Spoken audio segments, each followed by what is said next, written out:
Welcome back, nerds. Fino here with a little something that's been cooking for a while. So much so that I had to tweak the premise. But I'll save the meta shit for later. 10 servants, love them to death. I'd die for them, knock them up, take responsibility, the whole 9 yards. But not the whole 5 copies. Let's get moving. You ever look up a servant and go, they look cool as hell. But then you see their skill set and yeah, that's a year 1 servant. You know, a basic, uncreative beatstick. They're stuck with a Buster Noble phantasm and no way to charge it themselves. Ladies and gentlemen, our number 10.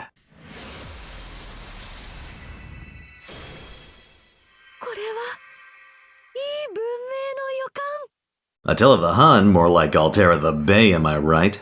Well, you wouldn't feel that from FGO itself. The game doesn't do her many favors. Your first impression is what? Her showing up out of nowhere in Septim and doing shit all? Being the lady with the pool noodle sword? God, Septim sucks. Christmas 3 was okay, but the most fun thing with the character is the Salter interlude where you invade her dreams and start talking shit. That was wild. Really what made me like Altera was stuff outside of FGO. First you've got the Rio comics. It's a goldmine of reaction faces. The Bad Civilization meme, she's definitely one of the highlights. But what really made me a fan of the character was Fate X Stella. Altera's route in that is good shit, and you develop a relationship with her and genuinely feel bad when she turns into the space bunny of suffering. I remember one scene in particular where you explore her body, but it's less like an H scene and more like climbing a mountain, and Hakuno treats it as such. Anyway, the point is that it's a good time. You may have noticed from the footage though that Altera looks a lot different. That's because her FGO version is drawn by Fuke, while Wada Arco drew her in Extella. I'm definitely partial to the Arco version. Now I compared her to Iskandar earlier, but in her defense, Altera's gotten some reasonable buffs including a conditional purge and some crit synergy. But it's really hard for me to get enthusiastic about just another beatstick Saber. And is it just me, or is this version of Photon Ray really boring? In other words, Altera's gameplay is uninspiring and her aesthetics don't match up with the version that I care about. Now let's see what's next on the menu. A common theme you'll see on this list is style over substance, and I can think a few servants with more style and less substance than Queen Maeve.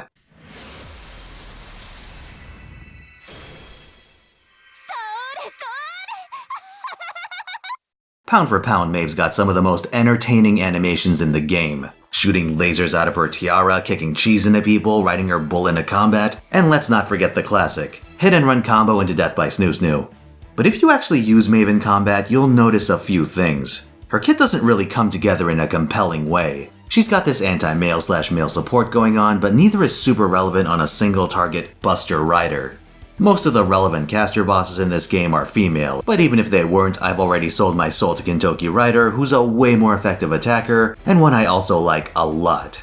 Bros before hoes, man. Bros before hoes. I'll say this, Maeve's Saber form is way more fun to mess around with, both on account of her gameplay and her ridiculous, extra as hell laugh. So not a total washout for Thotimus Prime. Hey, you. Wanna make a bet? Right now, without touching the video player, guess how many husbandos made this list? If you want to put it in the comments, that's all you. Got your answer? Good. If you guessed 0, I have bad news for you, and BB will be along to harvest your testicles shortly, and not in the fun way.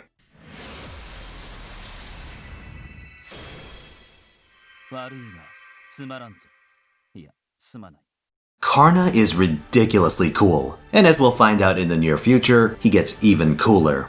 I remember this guy as one of the few bright spots in Apocrypha, and he's got some awesome lore, both his actual mythology and the Fate shit. In terms of the latter, he's got crazy firepower, if you're a bad enough dude to bankroll his mana costs. Unfortunately, he doesn't quite live up to that hype in FGO, but thank fuck they gave him proper animations so he doesn't do sad boy fencing anymore. Now he A-poses on your ass. No, I'm referring to his kit. It's actually not bad in terms of the effects present. NP Seal is always nice, he hits 2 buff types on his mana burst, self-charge, crit buff, anti-divine properties, buster resist reduction. It has a fair bit of synergy with itself, at least on paper. But when you start looking at the numbers, it's not quite so pretty. His mana burst needs tuning and fucking 25% self-charge? Come on. Lartoria and Ereshkigal are his big competitors in the high-rarity Buster AoE Lancer niche. They mosey up to him, whip out batteries double his size, and bam! Spit roast. The numbers just don't justify me going for him over the alternatives, though I do like his personality more than Lartoria. Seriously, this guy is a 10 in Adorkability. What does he do in his spare time? perch himself on playground slides, casually accept your weird, arbitrary greetings. Nothing seems to faze this guy, and it's great. Not NP5 great, but still. Thinking about it, Apocrypha has a really stacked cast for such an underwhelming anime. Like Karna, my number 7 pick is a bro that's pretty cool. Plenty of cool, but no chill. Ladies and gentlemen, Blue Umu of Red.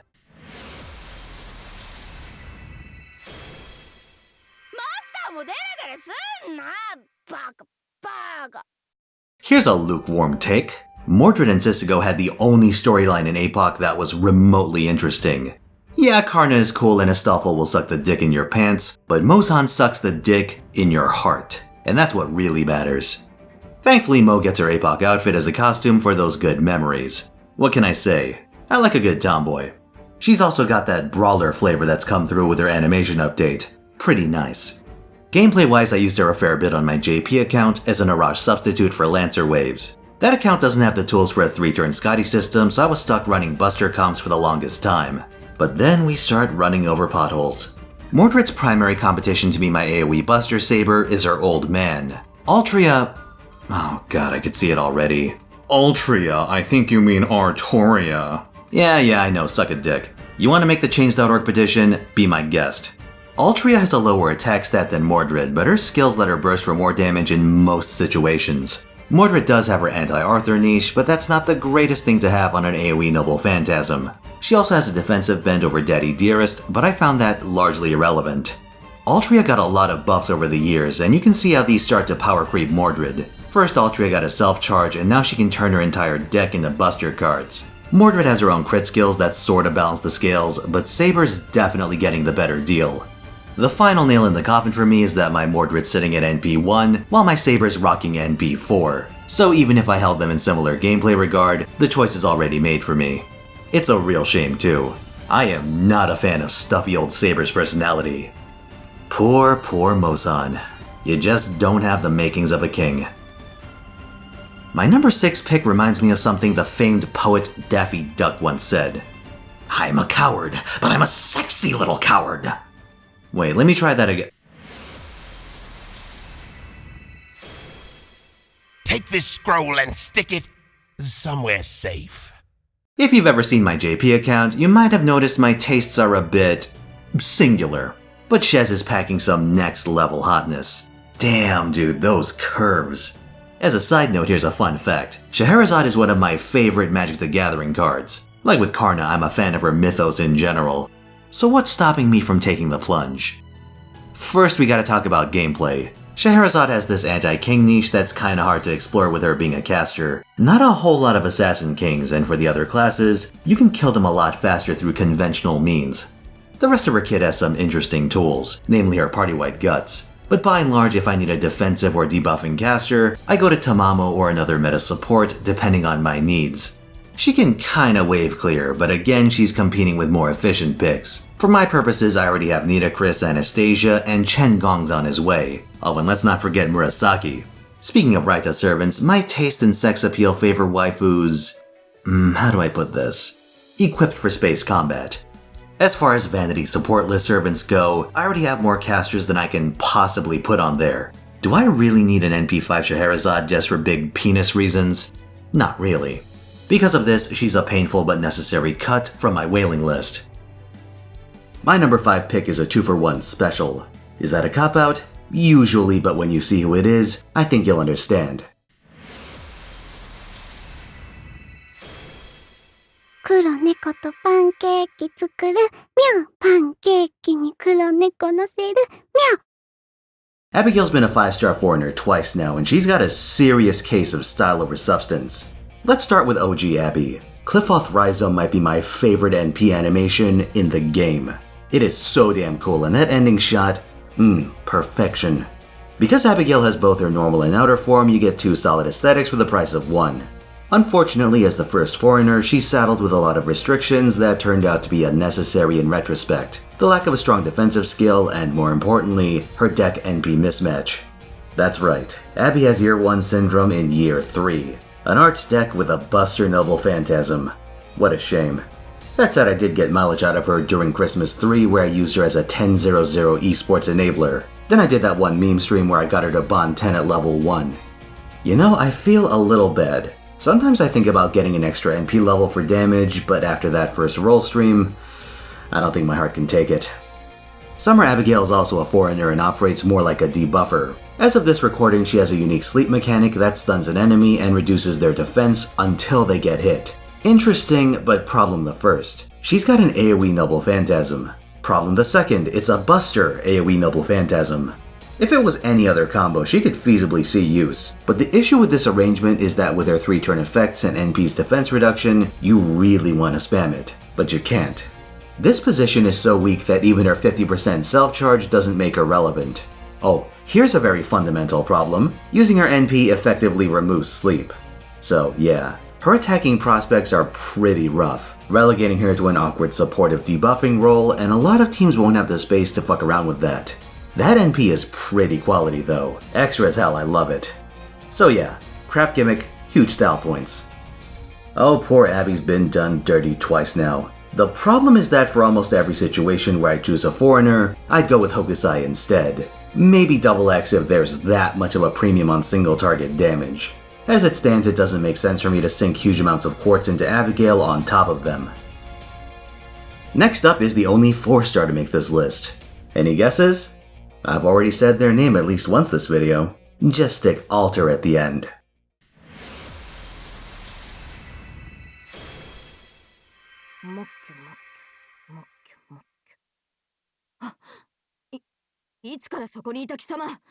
You know, for a servant with such a shit intro, Lalter's really grown on me. One moment I always think of is during Karna no Kyokai when she's fronting and Shiki threatens to go into her room. Lalter's like, "What are you, crazy? I'll die!"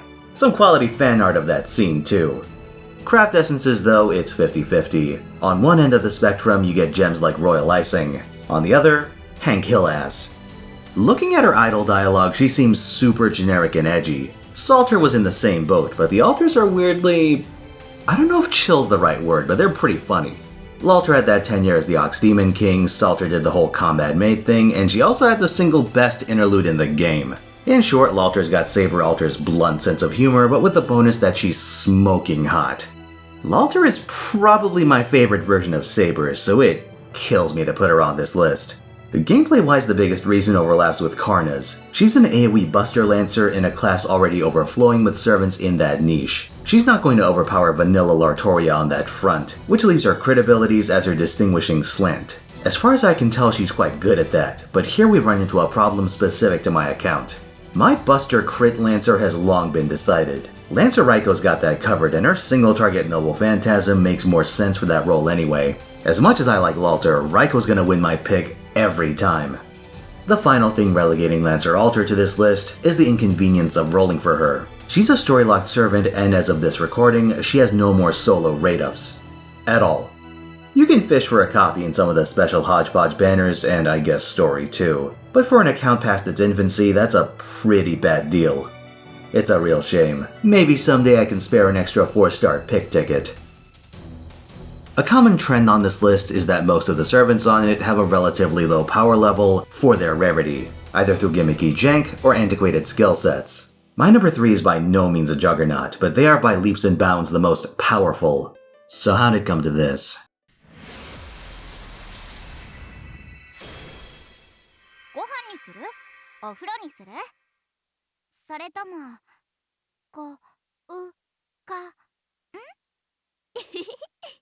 True to form, Astolfo has a lot of jank as a Saber like he does as a Rider, but unlike his Rider version, he's not stuck with a horrifying single-hit Noble Phantasm. A 9-hit Noble Phantasm with a built-in quick buff and NP seal, that's pretty sweet. A multi-turn passive self-charge, 3-hit evade, and a 3-turn attack crit steroid? I'd prefer an NP gain modifier, but he's got a lot of good tools. As for Astolfo the character, I'm certainly a fan. Dude runs around doing whatever the hell he wants and usually doesn't know why he's doing it either. Yeah, I can relate to that. Can't say I look quite as good in a bunny suit though. Oh yeah, quality trap. But as you can guess by the fact that he's in a video titled Top 10 Servants I Love But Wouldn't Wail For, something went wrong somewhere.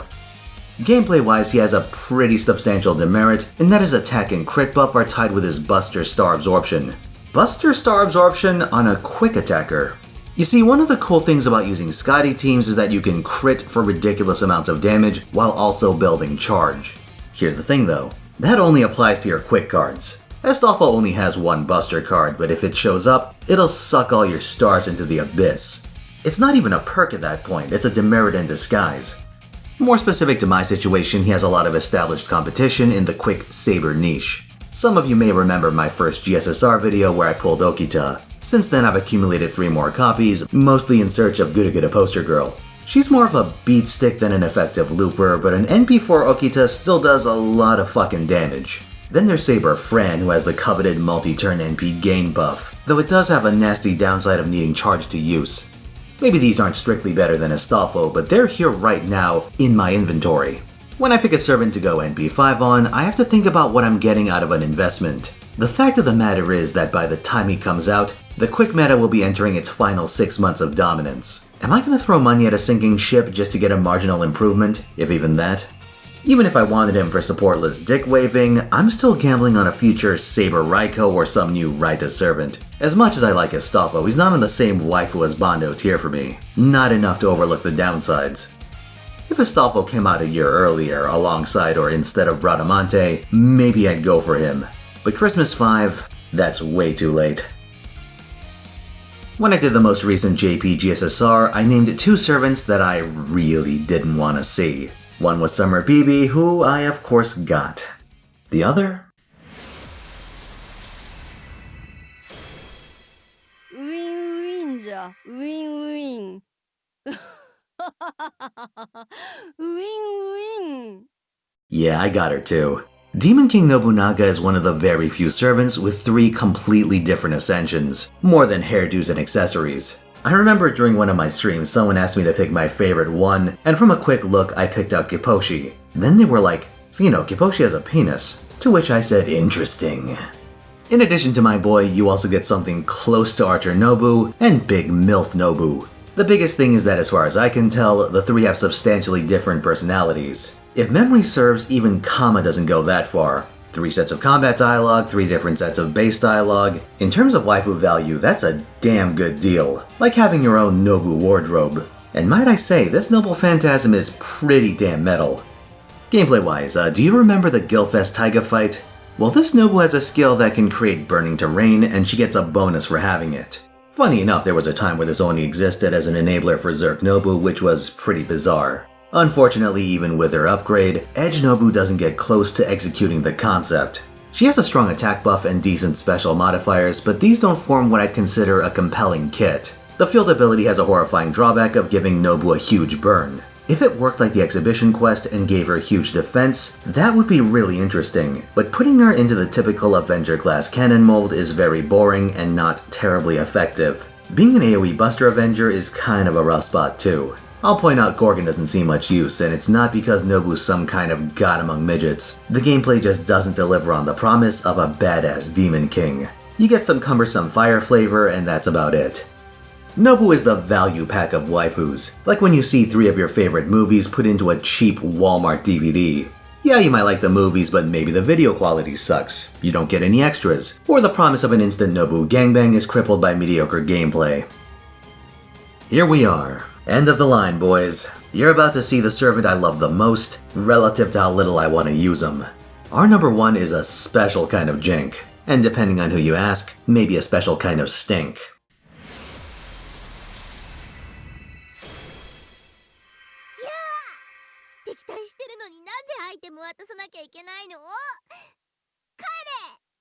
In terms of her personality and style, Oki is a top-tier servant for me. Seriously, have you seen her animations? She attacks people with origami animals, weird Batman shit, teleports behind people just to poke them in the back.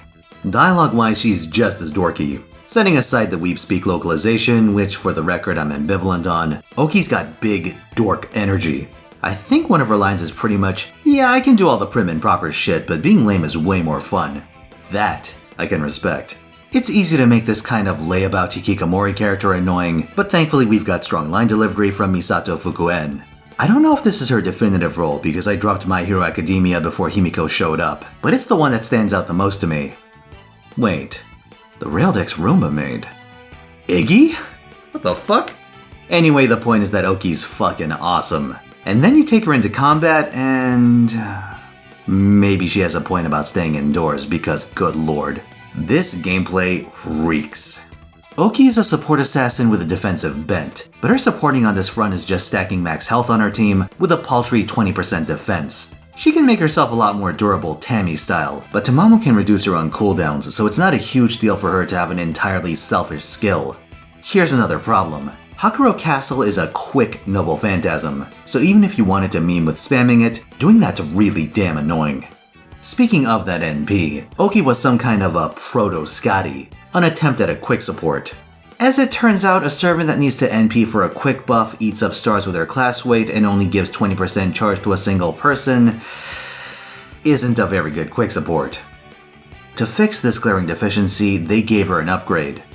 Buster effectiveness.